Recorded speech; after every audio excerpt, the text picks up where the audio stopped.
Jimmy Butler was a late scratch, throwing the Heat for a loop in a must-win game versus the Raptors. The result, one of their uglier losses of the season, filled with plenty of mistakes and not much effort or offense. Who's to blame?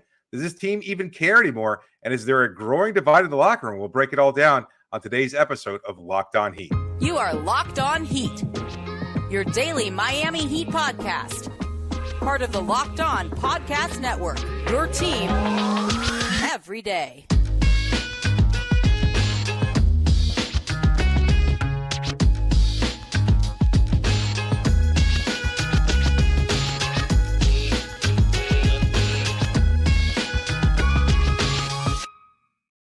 All right, welcome to Locked On Heat, your daily podcast on the Miami Heat. I'm Wes Goldberg here with David Ramil. Thank you for making Locked On Heat your first listen every day and for subscribing on Apple Podcasts, Spotify, and on YouTube. The Heat lost to the Raptors 106-92. They have now dropped two straight to fall to 40-36, a game behind the Nets in the loss column for the 6th seed. This one was over when the Heat got outscored 31-20 in the third quarter and the Raptors went up by 19. No Jimmy Butler, who was a late scratch due to neck soreness, and we'll touch on that later on, but not an excuse for the effort with all that was on the line for the Heat tonight. My question to you, David, what happened? I don't know, and I don't think the Heat have any answers, just like they haven't had answers all season, and no quick fix for whatever their problem is. They jumped off to a nice start. Tyler Herro had it going early on. Bam Adebayo was aggressive. He was attacking Jakob Poeltl.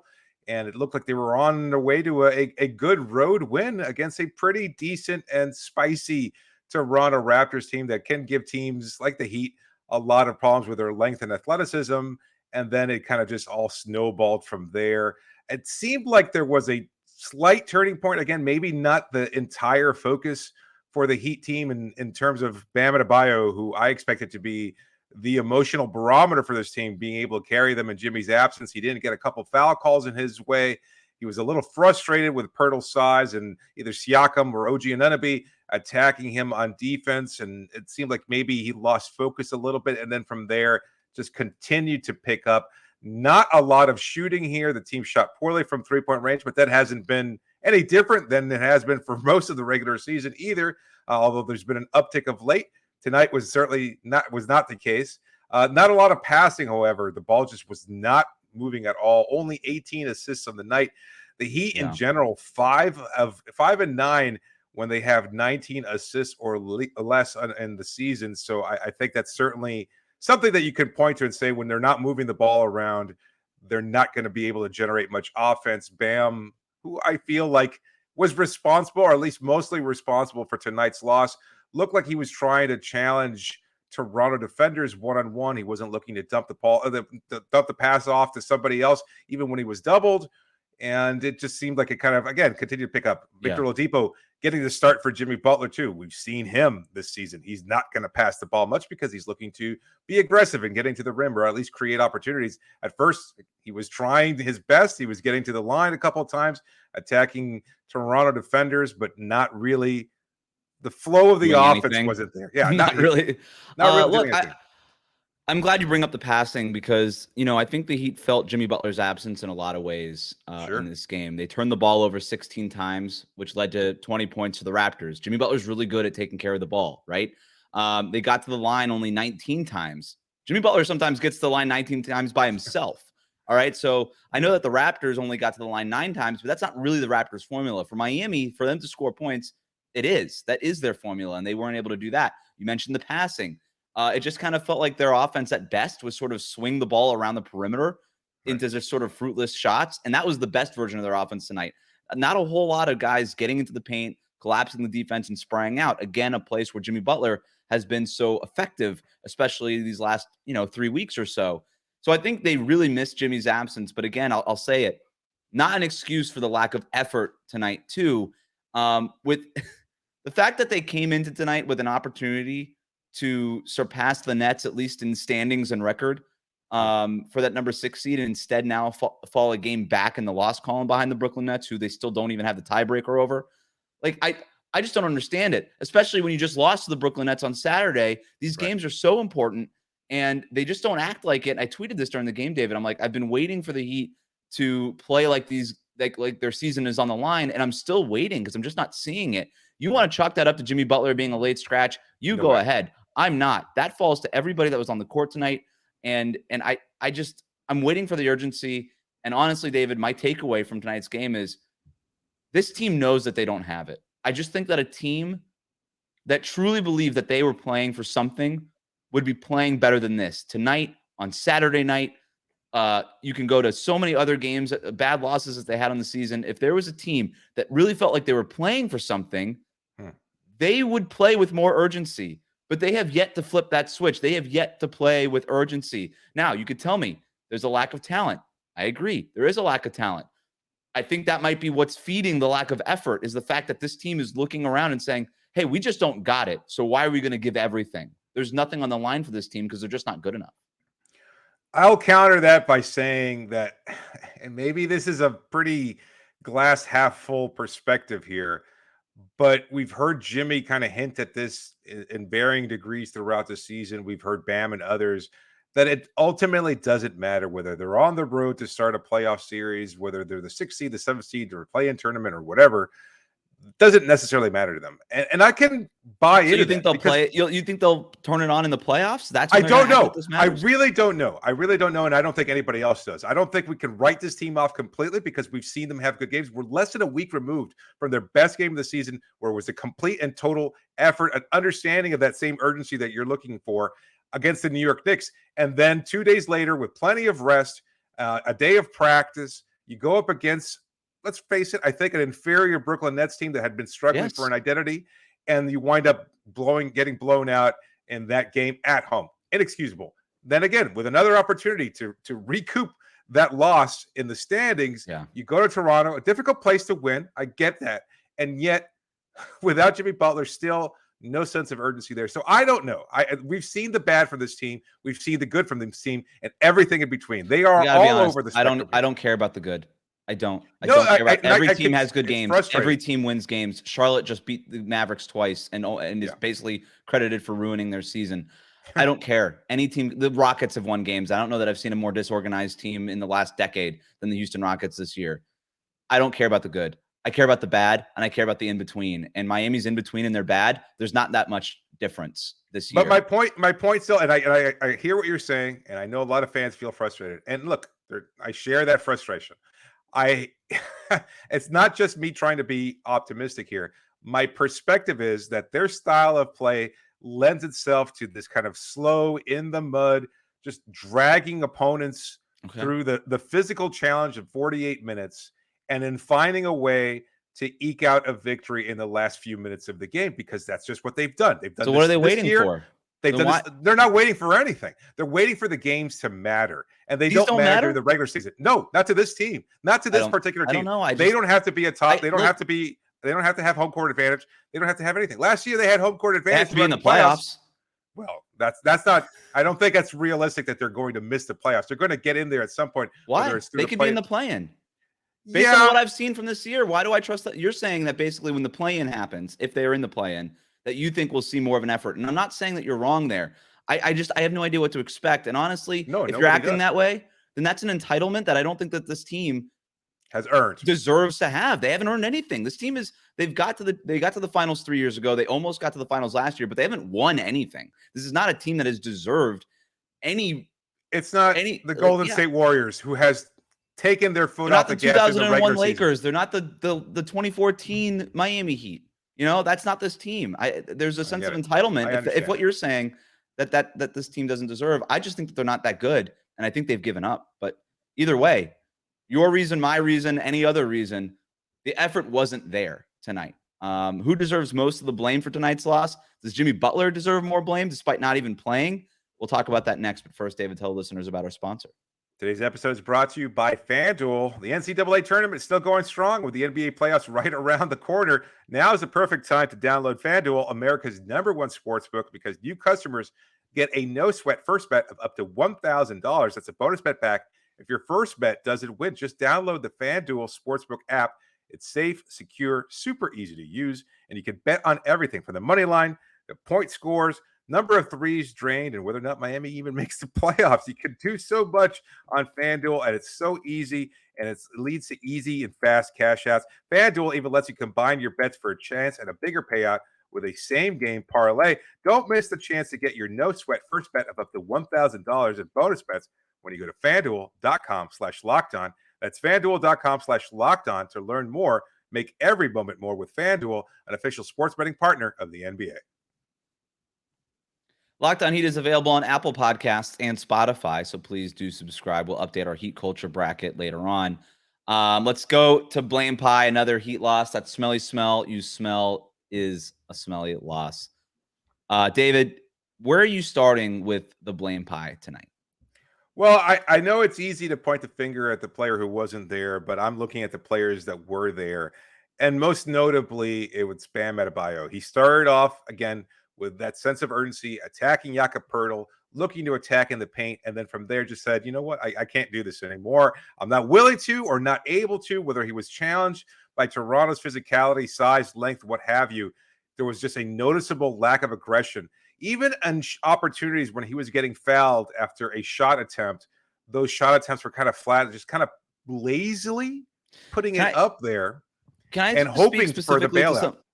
Can I speak specifically to those shot attempts? Because I was taking notes during the game as I do. And the first play during the game, they run it low post, right block to Bam Adebayo. He's got Jakob Poeltl on him. Right, and he takes two dribbles and gets into that sweeping mid-range jumper that he wants to get to, that he uses nailed it. Swoosh. That's what he's been practicing to get over those 7-footers. He says it all the time. A couple plays later, he does the same thing. Jakob Poeltl contested a lot better. Jakob Poeltl is a very good defender. He's very long. He's prepared. He sees it once. Okay, you're not going to get me again with it. All right. A few possessions later, the Heat get the switches, blah, blah, blah. Pascal Siakam ends up on Bam Adebayo in the low post. Bam again tries to get to that sweeping hook shot. Siakam's all over it. I agree with everything that you're saying. It just felt like Toronto had scouted it and defended it well as the game went on early, and that Bam didn't have any other look to get to, that there was nothing else for Bam to do. And it kind of speaks to maybe the lack of variety in Miami's offense, especially with Jimmy Butler out. So I'm with you. It just sort of felt like Bam gave up after the Raptors kind of defended it well early on.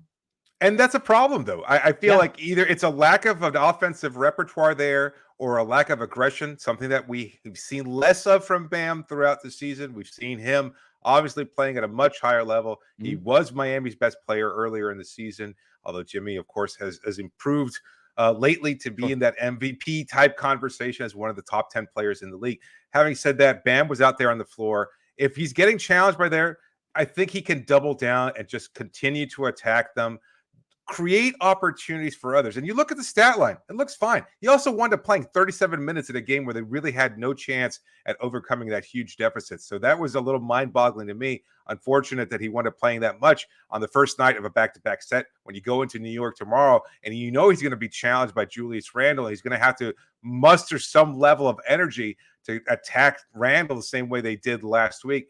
So you look at the stats, it seems like a fine overall performance, but we needed something more from him. It weirdly speaks to how much Bam has improved. I'm not really trying to spin this positive, but it's just a thought that I'm having. 21 points on 7 of 18 shooting, 12 rebounds, 4 assists. Yet it wasn't enough. None of the turnovers for Miami. He didn't turn the ball over one time, despite Miami turning it over 16 times.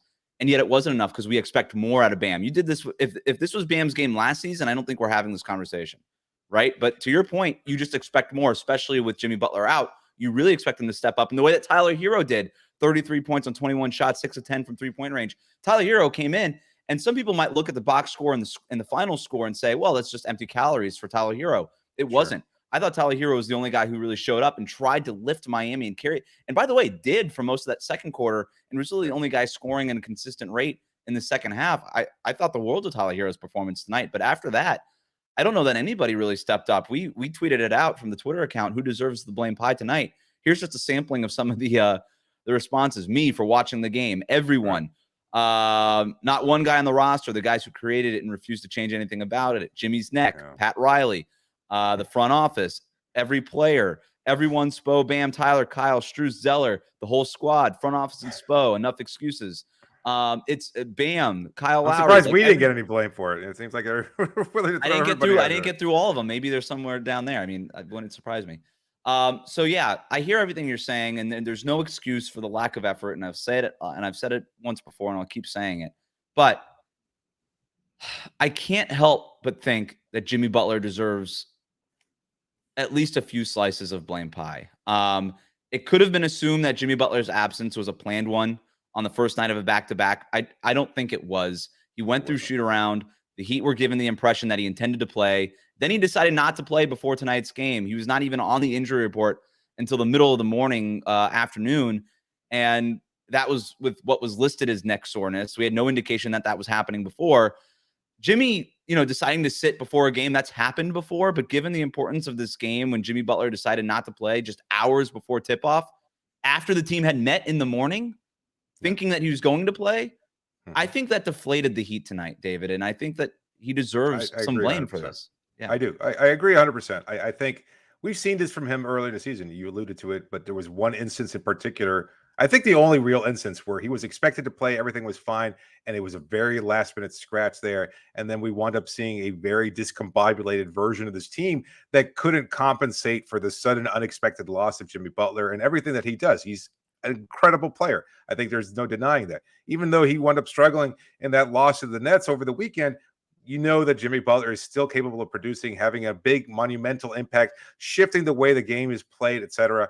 And without him there, I think it did deflate the team to a certain extent because you want all hands on deck. Your leader of your team, whether he's on the floor or not, has to be able to just lead and carry the emotions of this group and inspire them to achieve something beyond. And he did the opposite. He did the opposite tonight. He did not lead. You guys do it. I'll chill here while you go ahead and win tonight or don't, and then we'll see what happens tomorrow against the New York Knicks. And look, this is a trade-off here because Kyle Lowry not cleared to play by his doctors. He chose either Toronto tonight or New York tomorrow. Well, you can't help but wonder if after Jimmy got scratched, if Kyle was like, well, I guess I have to play. And does that mean that Kyle's not going to play against the Knicks? I don't know. Yeah, it does. It does. He's not playing today. Well, he's not going to play against the Knicks, but I don't know that's exactly how the process went down. Oh, well, I think it was reported earlier that he was going to play, that the expectation was that he was going to play. Yes. And that Jimmy wasn't on the injury report, as you said. Right. And then not till a game time decision, it seemed like Jimmy was listed as out and officially declared so by the team. So it just really some chicanerous kind of BS going on there. I hate to say it. I don't know that if maybe Jimmy Butler, after the team lost to Brooklyn on Saturday, just looked around and said, hey, you know what? My neck's a little sore. I'm not saying that there was no neck soreness. I'm just saying that usually this is something that Jimmy Butler would play through when the games really matter. And you like to think so. I would. And apparently he doesn't anymore. And whatever reason that is, did he look around that locker room after that Nets loss and said, you know what? We just don't have it. Why am I going to risk my own health, or why am I going to put everything on the line for a team that just clearly doesn't have it? Jimmy Butler, by not playing tonight, I'm sorry, it just feels like he kind of gave up on the team.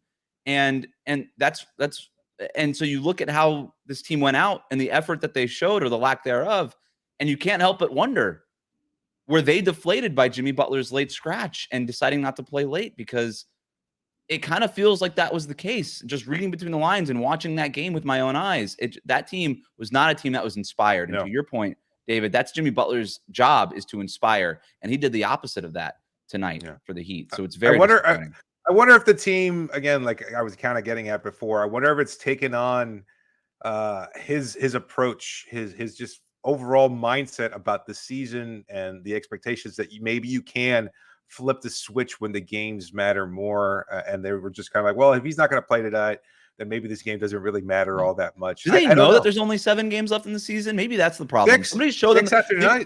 6 after 9. Maybe somebody show them the schedule. Be like, yo, like, you don't got that much time left. I don't know if you're waiting for the games to matter. Now's as good a time as any. Should we hand out actual slices of Blam Pie? How many did you want to give to Bam? The perimeter defense was non-existent tonight. I think everybody that plays a perimeter position deserves some blame for that too.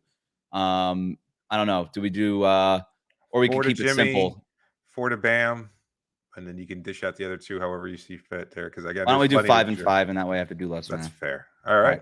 5 and 5. Less math. Always a good thing for me to do. I'm not giving Pat Riley any Blam Pie. Sorry to everybody who responded. That I think I'm not putting this on the front office. I think that the idea that the roster construction was faulty, I think, is an erroneous opinion, to be 100% honest with you. I think they expected players to step up, and you can't predict their fault. No, I mean, they can't. That's their job, is to predict it and expect it. You can't predict that Kyle Lowry playing the way he did in 2021 was going to come in here and struggle over the last 2 years. Maybe you don't have to pay him $30 million. I think the front office. I hear everything you're saying. You and I have differed on this all season long. I don't think that this team is talented enough, and I think that's a lot and wholly on the front office.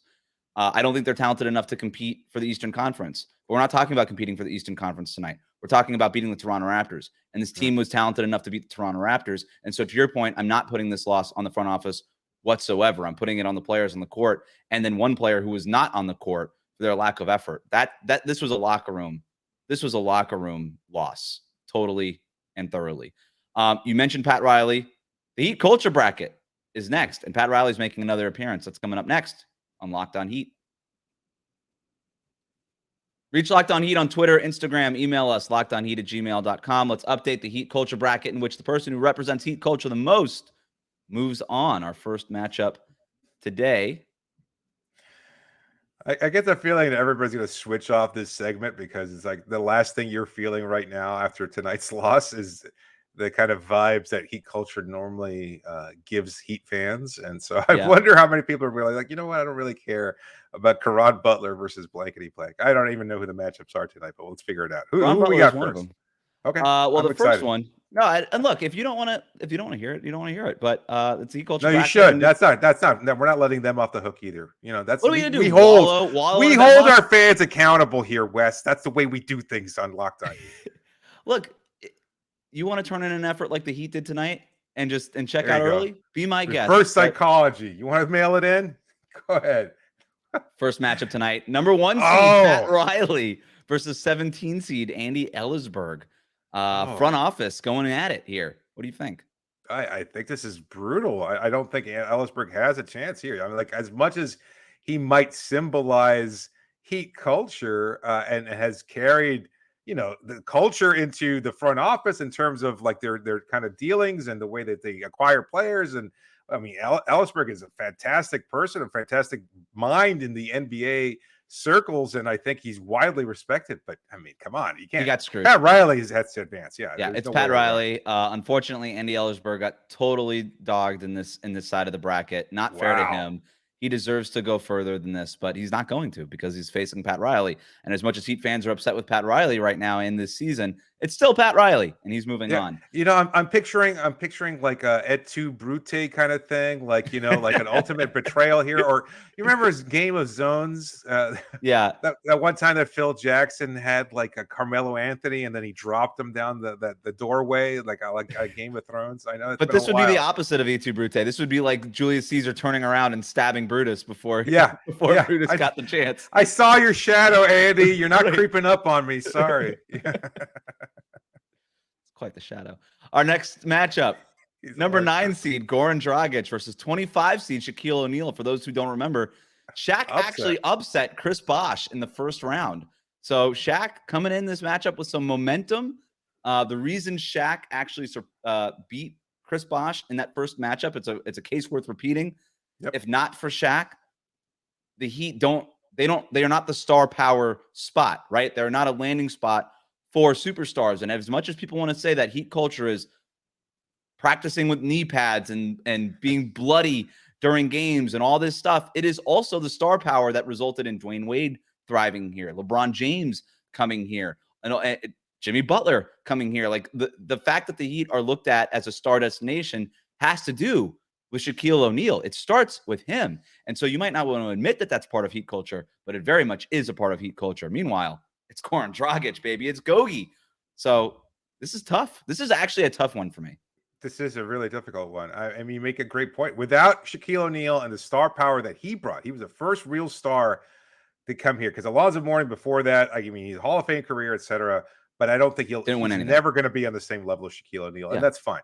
Shaq chose to come to Miami. He brought that star power with him, and without that, it's just an empty motto. It's just nothing. It's just bad campaigning, etc. And it doesn't really mean anything without the star power to back up that Heat culture, that tenacity. Having said that, Goran gave it his all, playing with plantar fascia, competing in the NBA Finals in the Orlando bubble, growing out his beard, doing it all one way or the other for this team, doing everything he can. Like a slim one. It's a buzzer beater there. The two former Phoenix Suns teammates going head to head in this matchup.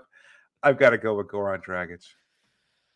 I love Goran Dragic. I love that he keeps talking about the way that we did things in Miami, whether he's playing for Brooklyn or Chicago or now Milwaukee. He just kind of consistently brings it up, and he's like, "Hey, this is the way things ought to be. Why aren't you doing things this way here? Like this is the best way to do it." And you love that he's carrying the culture not just through Miami, but everywhere that he goes in the NBA. Spreading the gospel of Pat Riley around the NBA. I mean, I think it's a worthy effort. I can't shake the ripple effects of Shaquille O'Neal playing in Miami and how he changed Heat culture. Here's my argument, though. Shaquille O'Neal attacked Pat Riley notoriously in a post-practice fight, a mid-practice fight, I should say. Is that more or less Heat culture? I think that's less Heat culture, because you can't be like, you can't look at Pat, who we just said is like, he's defined a culture. And you can't just say, you guys, I don't know. There's something sacrilegious about that. It's like you say, I don't like that culture. I'm going to attack you, the figurehead of said culture. I think it's he burned every bridge. It burned every bridge on his way out. Attacked current coach Chris Quinn, complaining about him being like one of the players he got saddled with in his late stages here in Miami. No. Shaq's out. Sorry. It's got to be. I think the highs are better than the Goran. Look, can we do this? Sat through 41-41, dude. First time. I mean, first time that goes to a Twitter vote to break the tie. Then, wow, you're gonna win this if it goes to Twitter vote. You're gonna win this if it goes to Twitter vote. Probably, but I think that's the way to go. You and I disagreeing. I say Shaq. You say Goran Dragic. It goes to Twitter vote. We'll find out who wins when we revisit these two. Next matchup. Ooh, number 5 seed Dwayne Wade, who is going to be inducted into the Hall of Fame this weekend. We expect Surprisingly? No, okay. Oh, okay. Sarcasm. 21 seed Caron Butler. Dwayne Wade's going to move on from this one. We love Caron Butler. Tough juice around these parts. But Dwayne Wade, that's news, right? We're expected for everything to be official this weekend, right? It's going to be him, Dirk Nowitzki. Yeah. Tony Parker, Greg Popovich, Becky Hammond. Great Paul Gasol. Great class of Hall of Fame finalists there. It's amazing. I love the parallels with Dwayne and Dirk going in at the same time. Tony Parker, like all guys that Dwayne has met in the finals at one point or another, is really, really interesting dichotomy there. But yeah, as far as the matchup itself is concerned, I love that Caron came back to Miami, the team that drafted him. We've talked about Caron's impact in his 2 seasons here, and similarly to what we were just saying about Goran, spreading the gospel of Heat culture elsewhere, whether it be Washington, Dallas, Sacramento, late in his career, always acknowledging the Heat for helping him get a great career off the ground, and yet it's Dwayne Wade. I mean, that's it's Dwayne Wade. A good salute. That was a good salute to Caron Butler. A tough elimination there. We love tough juice here, but DWade moves on. Our final matchup for today's show: 20 seed Brian Grant versus 4 seed Eric Spoelstra. Wow, things are getting tough. I know, right? Now we're eliminating like this. This is some heart-wrenching stuff here. We love Brian Grant. Yeah, I mean, great player. Again, expected to carry a much bigger load as a result of Alonzo Mourning's kidney disease, and he just wound up finding a way to overachieve through it, helping keep that culture alive during some very lean years there in between 2000 and 2004 when he was traded to the Los Angeles Lakers for Shaquille O'Neal. Didn't have much of a career after he was traded. So similar, just a story that we've seen so many times repeated here in Miami. The best of years of his career, perhaps, here as a member of the Miami Heat. That speaks to Eric Spoelstra, right? The guy that he's going against. I mean, Spo just finds a way to get 10% or more from every player that comes through those doors. And you and I talk about it all the time. Like if you're whatever defensively, you're going to play for the Heat. You're going to play under Spo, and he's going to make you 10 to 20% better defensively the day you walk through. And I think the thing that gets lost with Eric Spoelstra is I know that the story is, he came up through the video room as a video coordinator.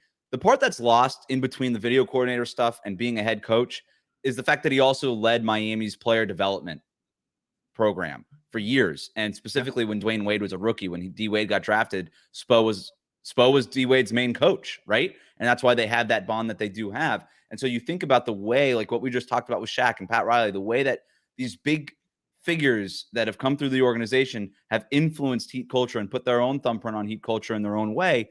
Spo has done it specifically, I think, with the player development part of things, right? There is no Caleb Martin, Max Strus, Duncan Roth. Like none of these guys have made impacts on the Miami Heat, if not for the player development program that started with Eric Spoelstra. Because before that, it was Pat Riley just grabbing stars, right? This one here, this one there, this one there. There was really no player development to speak of until Spo was really on the front of that bench, and then now. I wouldn't go quite that far, but I mean, like, not to this level.